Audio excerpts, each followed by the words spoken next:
सुप्रभात बच्चों, आपका दिन शुभ हो।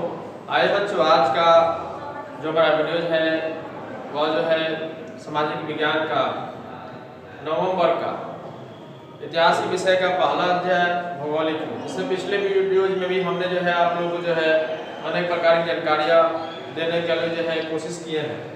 आज जो है अगले प्रश्न इस पर चलते हैं, इसको जो है अपने माध्यम से समझाने का जो है पूर्ण रूप से हम प्रयास कर रहे हैं। बच्चों, भौगोलिक खोज के बारे में भी आपको हमने बताया है कि कोलंबस, वास्को डी गामा और जो है उससे भी अधिक जो है लोगों ने अलग अलग देशों का अलग अलग स्थानों का खोज किया है। ठीक ना, इसमें से जो भी कॉन्सेप्ट है उसको हमने बताया है। और आज देखते हैं प्रश्न उत्तर क्या कह रहा है। प्रश्न कह रहा है उपनिवेश से आपका क्या तात्पर्य है। तो उपनिवेश किसे कहते हैं? उपनिवेश, देखिए, जब किसी समृद्ध और शक्तिशाली राष्ट्र द्वारा विभिन्न हितों को साधने के लिए किसी राष्ट्र के संसाधनों का दुर्बल, कि कोई भी राष्ट्र हो, कमजोर हो, निर्बल हो, दुर्बल हो, लेकिन वह प्राकृतिक संसाधनों से भरपूर हो, ठीक ना, वह प्राकृतिक संसाधनों से भरपूर हो, उसके पास संसाधन अधिक हो, उस राष्ट्र पर जो है अपने शक्तिपूर्वक बल से जो है उसके संसाधनों का उपयोग करता है, उस पर जो है एक तरह से नियंत्रण स्थापित कर लेता है, उसे उपनिवेशवाद कहते हैं। ठीक ना बच्चों, तो एक बार और इसको रिपीट कर देते हैं।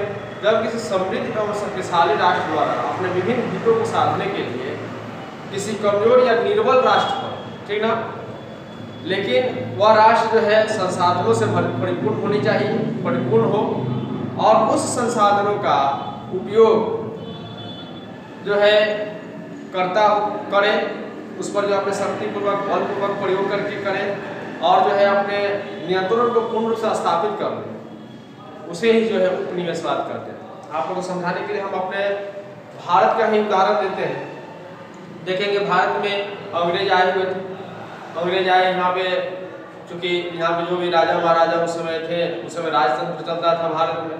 तो राजतंत्र में भारत में जो है एक शक्तिशाली राष्ट्र था भारत। उस समय जो भी राजा महाराजा थे वे, उनके पास आधुनिक हथियार नहीं थे, लेकिन जो भी थे वह मजबूत स्थिति में था, जनसंख्या भी अधिक थी। लेकिन जब अंग्रेज यहाँ पे आए तो उन्होंने अपना कूटनीति का प्रयोग किया, और कूटनीति के माध्यम से यहाँ पे जो है उनकी दाल नहीं गली, तो उन्होंने अपने नीति को बदला, और जो है उन्होंने कहा कि हम जो है भारत में व्यापार करने के लिए आए, और भारत में अपने राज्य को जो है स्थापित करने का प्रयास किया। यहाँ पे जो है वे तो उपनिवेशक के रूप में भारत में आए थे, व्यापार करने के लिए आए थे, लेकिन यहाँ पे शासक के रूप में उन्होंने अपनी नीति को फैलाया और अपने यहाँ पे जो है नियंत्रण स्थापित किया। इसी को उपनिवेशवाद कहते हैं। और भारत के जो भी संसाधन थे उनका जो है उन्होंने उपयोग करना शुरू किया। ठीक ना, तो उनके पास चूँकि उस समय हथियार भी थे, जैसे कि बंदूक थे,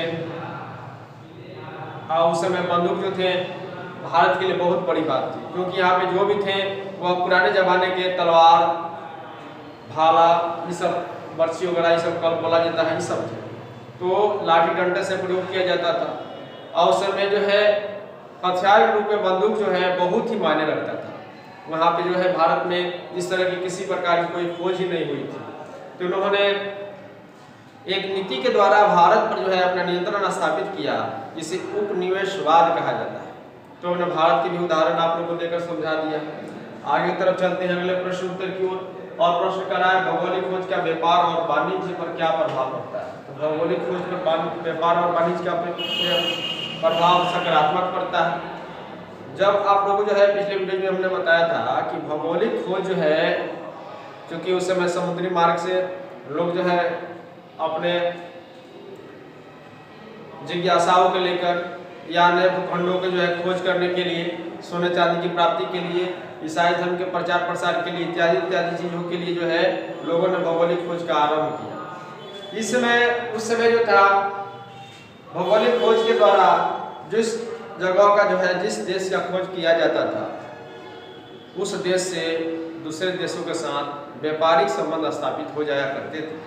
लोग जो है वहाँ पे आना जाना शुरू कर देते थे, एक मार्ग बन जाता था, और मार्ग के द्वारा लोग जो है दिशा यंत्र का भी आविष्कार जो अहम भूमिका निभाई। दिशा सूचक यंत्र से लोग आसानी से पता लगा लेते थे कि किस दिशा में हम जा रहे हैं, किस दिशा की ओर जाना है, और जो है आगे तरफ चलकर जो है वहाँ से अपना जो है व्यापार स्थापित किया। देखो सबसे पहला जो है अच्छा भौगोलिक खोज का व्यापार पर यह असर पड़ा कि एक देश दूसरे देशों से जुड़ गए और जो है अपनी आर्थिक स्थिति को समृद्धि की। अगला पॉइंट हम आप लोग को बताते हैं कि वाणिज्य पर भी भौगोलिक खोज का सकारात्मक प्रभाव पड़ा। ज्वाइंट स्टॉक की स्थापना हुई, ठीक ना, कंपनियों की स्थापना हुई, पूर्व और पश्चिमी के बीच व्यापारिक संबंधों का स्थापना हुई, ईसाई धर्म का प्रचार प्रसार भारत में भी हुआ, जापान देशों में भी हुआ, पूर्वी देशों में यूरोपीय संस्कृति का प्रचार प्रसार हुआ। दूसरी तरफ पूर्वी देशों की संस्कृति और यूरोपीय वासियों को देखने को मौका मिला, ठीक ना। अमेरिका की संस्कृति से अमेरिकी संस्कृति के बारे में भी यूरोपवासियों को जानकारी प्राप्त हुई। भौतिकवादी संस्कृति का जो है विजय। तो इस तरह से हम देखते हैं कि व्यापार और वाणिज्य पर जो भी भौगोलिक खोज है उस पर सकारात्मक प्रभाव पड़ा और हमारा देश जो है विश्व जो है एक नई दिशा की ओर अग्रसर हो। अपनी आर्थिक स्थिति को देखते हुए, अपनी तंगी को देखते हुए, जिज्ञासाओं को लेकर हमारा भारत जो है एक नई दिशा की खोज की। तो बच्चों इस प्रश्न को आप लोग अपने बुक में कॉपी में जो है लिखेंगे।